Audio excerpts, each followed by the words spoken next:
চলো আসো, তোমাদের দেখাই আজকে আমাদের পুজোতে কী কী হচ্ছে। প্রথমেই দেখলে বাবা পায়েসটা রান্না করে নিয়েছে রাতেই। তারপর এখানে আমি পুজোর সকালে উঠেই সব পুজোর জিনিসগুলো গুছিয়ে নিয়েছি একে একে। তারপরেই ঠাকুরমশাই চলে এলো। এটা হচ্ছে লক্ষ্মী, যাতে ঘরে লক্ষ্মী থাকে, এটা লক্ষ্মীর জন্য সাজানো হচ্ছিলো। আমাদের পুজো শুরু হয়ে গেছে। সত্যি সেদিনকে পুজোটা ঠাকুরমশাই খুব ভালো করেছিল। এই মা প্রথমে লক্ষ্মীকে ঘরে ঢুকিয়ে নিয়ে আসলো, তারপরে হোম হলো।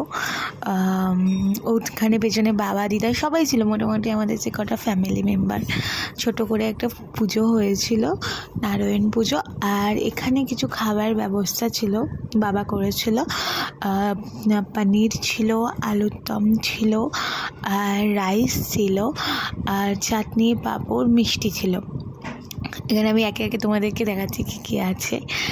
আমাদের ফ্যামিলির লোক অল্প অল্প যারা ছিল তাদেরকে খেতে দিয়ে দিয়েছি। দেওয়ার পর আমি নিয়ে বসে পড়েছি। সব কিছুই সত্যি ভালো ছিল, কিন্তু পনিরে একটু নুন বেশি হয়ে গেছিলো, বাট আলুর দমটা ততটাই টেস্টি ছিল। বেশ আমাদের পুজোর দিনটা সবার গল্প করে, অনেক মোটামুটি যে কটা ফ্যামিলি মেম্বার ছিল সবার সাথে বসে গল্প করে খুব মজা করে কাটালাম।